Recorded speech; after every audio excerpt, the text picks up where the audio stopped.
నమస్తే మార్టిన్ గారు. నమస్కారం సార్, డాక్టర్ సంతోష్ గారు.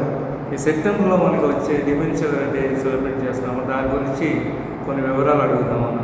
తప్పకుండా అండి. సెప్టెంబర్ 21న ప్రపంచ ఆల్జీమర్స్ దినోత్సవంగా జరుపుకుంటారు.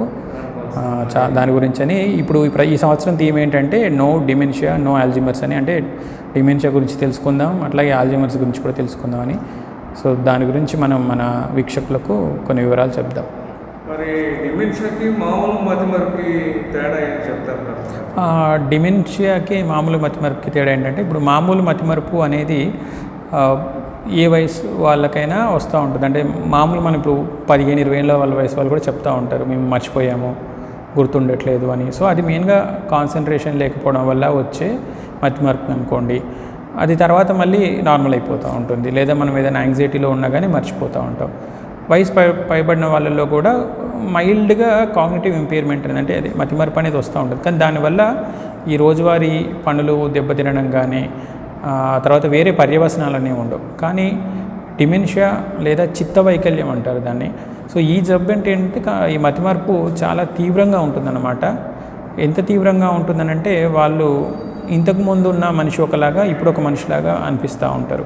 వాళ్ళ పనులు వాళ్ళు చేసుకోలేకపోవడం అనేది ఉంటుంది. ఈ డిమెన్షియా పర్యవసనాలు కూడా చాలా తీవ్రంగా ఉంటాయి. సో డిమెన్షియా మామూలు మతిమరుపు రెండు కూడా ఒకటి కాదు. చక్కగా చెప్పారు డాక్టర్ గారు. కానీ మన ప్రేక్షకులకి ఈ లక్షణాలు కూడా ఏమున్నాయో కొంచెం చెప్తే వివరంగా. తప్పకుండా అండి. లక్షణాలు గురించి చెప్పుకునే ముందు మనం అసలు డిమెన్షియా ఎందుకు వస్తుంది అనేది కూడా ఒక్క నిమిషం. ఆల్జీమర్ డిమెన్షియా పర్టికులర్గా డిమెన్షియా అనేది ఒక వేగ్ టర్మ్ అండి. దీనికి రకరకాల కారణాలు ఉంటాయి. దాంట్లో అత్యంత సాధారణమైన కారణం ఆల్జీమర్స్ డిమెన్షియా. అంటే సుమారుగా 80% ఆ డిమెన్షియాకి ఆల్జీమర్స్ జబ్బే కారణం అవుతుంది. మిగతాయి వచ్చేసి రక్త ప్రసరణ లేకపోవడం అంటే వాస్కులర్ డిమెన్షియా అని, కానీ కొన్ని రకాల వైటమిన్ల లోపం వల్ల కావచ్చు, లేదా తలకు దెబ్బ తాకడం వల్ల కావచ్చు, కొన్ని ఇన్ఫెక్షన్ల వల్ల కూడా డిమెన్షియా వస్తుంది. కానీ వీటిలో కొంతవరకు కూడా ఆ కారణాన్ని ట్రీట్ చేయడం వల్ల మనం మళ్ళీ డిమెన్షియా లక్షణాలను తగ్గించవచ్చు. కానీ ఆల్జీమర్స్ డిమెన్షియా మాత్రం ప్రోగ్రెసివ్ న్యూరో డిజనరేటివ్ డిజార్డర్ అంటే రోజు రోజుకి కూడా ఆ జబ్బు తీవ్రత అనేది పెరుగుతూ ఉంటుంది. సో దీంట్లో ముఖ్యంగా మనకి స్టార్ట్ అయ్యేది మతిమరుపుతో. ఈ డిమెన్షియా అనేది పర్టికులర్గా ఆల్జీమర్ డిమెన్షియాలో జరిగే మార్పులు ఎట్లా ఉంటాయంటే బ్రెయిన్లో కొన్ని అనవసరమైన ప్రోటీన్లు మెదడు లోపల ఫామ్ అవుతాయి. ఇది ఇన్ఫ్యాక్ట్ మనకి చిన్న వయసు నుంచే కూడా మన మెదడు పనిచేసినప్పుడు ఈ బై ప్రొడక్ట్స్ అంటే అవసరమైన పదార్థాలతో పాటు కొన్ని అనవసరమైన పదార్థాలు కూడా మన మెదడు లోపల తయారవుతూ ఉంటాయి. కాకపోతే ఏంటంటే మన మెదడులో ఉండే స్కావెంజింగ్ సిస్టమ్ అంటే మనకి మున్సిపల్ కార్మికులు ఎట్లాగ పనిచేస్తూ ఉంటారో మన మెదడు లోపల కూడా ఈ స్కావెంజింగ్ సిస్టమ్ అనేది ఉంటుంది. అది ఎప్పటికప్పుడు క్లీన్ చేస్తూ ఉంటుంది ఈ అనవసరమైన ప్రోటీన్స్ని. కానీ ఈ ఆల్జీమర్స్ డిమెన్షియా బారిన పడే వాళ్ళలో ఏమవుతుందంటే ఈ క్లీనింగ్ మెకానిజం అనేది వీక్ అయిపోతూ ఉంటుంది. సో దీనివల్ల ఏమవుతుంది, వాళ్ళకి అనవసరమైన ప్రోటీన్లు మెదడు నరాల మధ్య లోపల కూడా పేరుకొని పోయి ఆరోగ్యవంతమైన నరాలని చంపేస్తాయి. ఈ చంపడం అనేది ప్రధానంగా మనకి ఏంటంటే ఇక్కడ పెరైటల్ లోబ్ అని ఉంటుంది, టెంపోరల్ లోబ్, ఫ్రాంటల్ లోబ్, ఈ 3 భాగాలలో జరుగుతూ ఉంటుంది.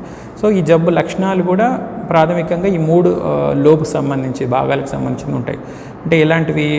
టెంపోరల్ లోబ్ అంటే జ్ఞాపకశక్తి, భాషకు సంబంధించిన పనులు చేస్తూ ఉంటారు. సో వీళ్ళలో జ్ఞాపకశక్తి తగ్గుతుంది, భాష పైన పట్టుకోల్పోతూ ఉంటారు.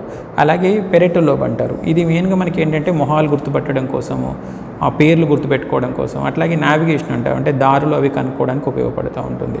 సో వీళ్ళకి ఏంటంటే ఈ మతిమరుపుతో పాటు దారులు కూడా మర్చిపోతూ ఉంటారు, పేర్లు మర్చిపోతూ ఉంటారు. నెక్స్ట్ ఫ్రాంటల్ లోబ్ అంటారు, ఈ ముందు ఉండే మెదడు భాగం. సో దీంట్లో ఏంటంటే social judgement, executive function, skills అలాంటివన్నీ కూడా మర్చిపోతారు. అంటే సమాజంలో ఎట్లా ఉండాలి, ఏం చేయాలి అనేవి కూడా జరుగుతూ ఉంటాయి.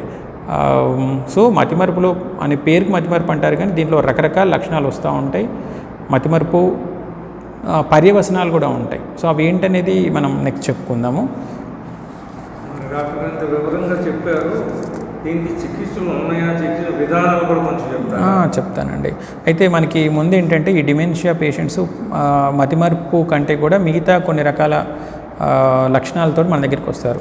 సో ముఖ్యంగా ఏంటంటే ఇప్పుడు వీళ్ళకి మనుషుల పేర్లు మనం మర్చిపోతారని చెప్పుకున్నాం, అట్లాగే సంబంధ బాంధవ్యాలు మర్చిపోతూ ఉంటారు. దీనివల్ల ఏమవుతుందనంటే ఇంట్లో ఉన్న వాళ్ళందరినీ వీళ్ళు గుర్తుపట్టలేకపోతూ ఉంటారు. వీళ్ళంతా బయట వాళ్ళేమో, వాళ్ళు ఏదైనా హాని చేస్తారేమో, ఇలాంటి డౌట్స్ ఉన్నాయని చెప్పేసి వస్తూ ఉంటారు. అట్లాగే వీళ్ళకి ఏమవుతుందంటే ఈ పగలు రాత్రి తేడాలు కూడా సరిగ్గా గుర్తుండవండి. టైం తర్వాత ప్లేస్ ఓరియంటేషన్ కూడా పోతూ ఉంటుంది. సో దీనివల్ల ఏమవుతుందంటే పగలు నిద్రపోతారు, రాత్రంతా మెలకుగా ఉంటారు. పెద్ద వయసు వల్ల చెవిటి ప్రాబ్లం, వినికిడి ప్రాబ్లం కానీ కంటి చూపు ప్రాబ్లం వస్తుంది. సో ఇవన్నీ కలిసి ఏమవుతాయంటే రాత్రి వీళ్ళు పడుకోకపోవడం వల్ల కంటి చూపు మందగించడం వల్ల నీడలు కనబడినట్టుగా లేదా ఎవరో మనుషులు వచ్చినట్టుగా అనిపిస్తూ ఉంటారు. అట్లాగే చెవి ప్రాబ్లం వల్ల శబ్దాలు వినబడుతూ ఉన్నాయి.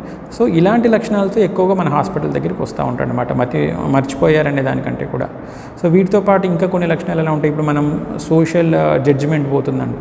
సోషల్ జడ్జిమెంట్ అంటే ఏంటంటే వాళ్ళు స్నానం చేసుకోవాలి, శుభ్రంగా ఉండాలన్న విషయం కూడా వాళ్ళకి సరిగ్గా తెలియదన్నమాట. అట్లాగే బట్టలు సరిగ్గా వేసుకోలేరు, బటన్ సరిగ్గా పెట్టుకోలేరు. కొన్నిసార్లు డిసినిబిటెడ్ బిహేవియర్ అంటారు, అంటే పబ్లిక్లోనే టాయిలెట్ పోసేయడం కావచ్చు, లేదా వాళ్ళ జెనిటల్స్ తీసి బయట పెట్టడం చేయొచ్చు.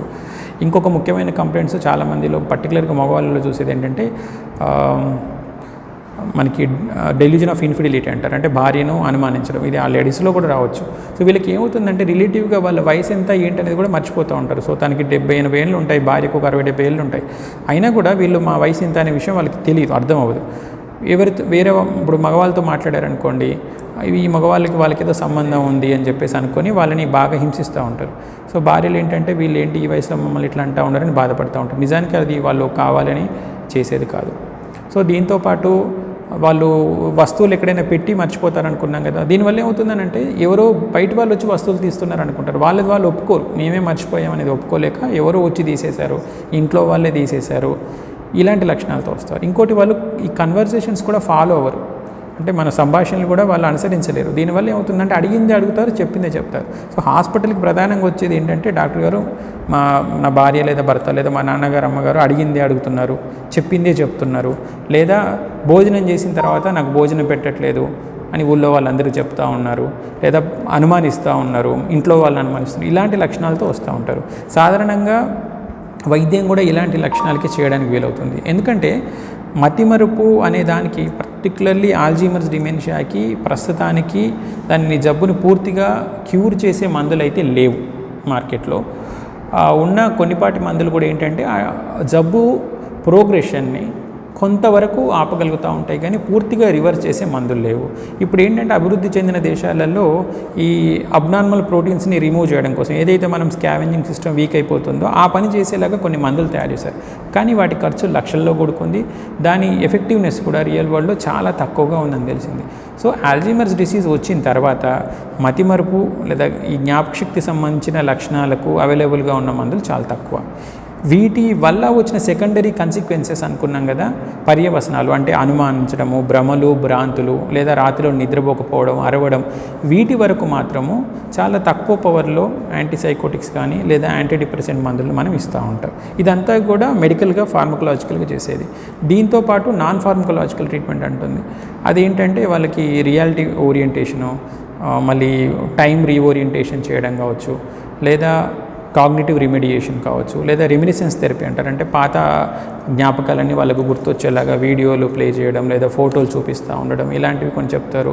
మ్యూజిక్ థెరపీ అని, అరోమా థెరపీ అని చాలా థెరపీస్ ఉన్నాయి, కానీ ఏది సైంటిఫిక్గా ప్రూవ్ అవ్వలేదు. ఇంకా ముఖ్యంగా మనం గుర్తుపెట్టుకోవాల్సింది ఏంటంటే వీళ్ళకి ఆల్రెడీ బ్రెయిన్ చాలా వరకు అరిగిపోయి ఉంటుంది, నరాలన్నీ చచ్చిపడిపోయి ఉంటాయి. కాబట్టి మనం ఇచ్చే మందులు ఏవైనా సరే సైడ్ ఎఫెక్ట్స్ ఎక్కువగా కారణమయ్యే అవకాశాలు ఉన్నాయి. సో తప్పనిసరి పరిస్థితులలో బాగా ఇబ్బందికరంగా ఉందంటే మాత్రమే మనం మందులు రాసిస్తూ ఉంటాం. ఆ మందులు పనిచేయడానికి టైం పడుతూ ఉంటాయి. కుటుంబ సభ్యులు కూడా తొందరపడకూడదు. తగ్గట్లేదు అని అంటే వాళ్ళ వయసును మనం రెస్పెక్ట్ చేయాలి. నిదానంగా మందులతోటి మనం కొంతవరకు ఉపశమనాన్ని కలిగించవచ్చు. చెప్పారు డాక్టర్ గారు. చివరిగా ఒక వ్యక్తి కుటుంబంలో ఇటువంటి సమస్యను ఎదుర్కొంటే కుటుంబ సభ్యులకి మీరు ఇచ్చే సందేశం కానీ? చాలా మంచి ప్రశ్న అడిగారు మార్టిన్ గారు. ఇప్పుడు డిమెన్షియా ఎంత కామన్గా అయిపోయిందనంటే 60 ఏళ్ళు దాటిన వాళ్ళు ఒక ఏరియాలో ఒక 10 మంది ఉన్నారనుకోండి, వాళ్ళలో ఒకరికి ఖచ్చితంగా డిమెన్షియా లక్షణాలు ఉంటాయి. అదే ఒక 70 ఏళ్ళు దాటిన వాళ్ళు ఉన్నారనుకోండి, నలుగురిలో ఒకరికి వచ్చేస్తుంది. 80 ఏళ్ళు దాటారంటే ఇంకా ఇద్దరిలో ఒకరికి ఉంటుంది. సో ఇది చాలా కామన్ కండిషన్.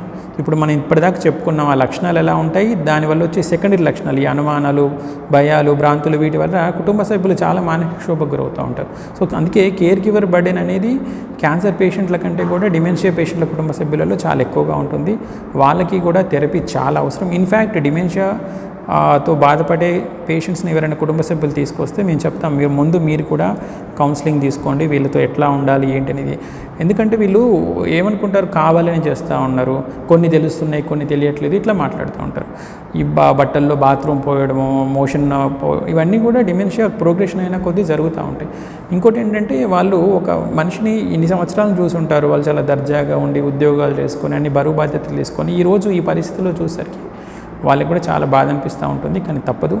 సో తప్పకుండా కుటుంబ సభ్యులు కూడా కౌన్సిలింగ్ తీసుకోవాలి. గ్రూప్ మీటింగ్స్ కండక్ట్ చేస్తూ ఉంటాం మన హాస్పిటల్లో, వాటికి అటెండ్ అయితే ఒకరితో ఒకరు వాళ్ళ అనుభవాలు షేర్ చేసుకోవచ్చు. ఇలాంటి లక్షణాలు ఉన్న కుటుంబ సభ్యులు ఉన్నప్పుడు ఎలా వాళ్ళు కోపప్ అవుతున్నారనేది తెలుసుకోవడానికి అవకాశం ఉంటుంది. ఒకవేళ మరీ డిప్రెషన్ లాంటివి సివియర్గా ఉంటే వాళ్ళు కూడా మందులు వాడాల్సి వస్తూ ఉంటుంది.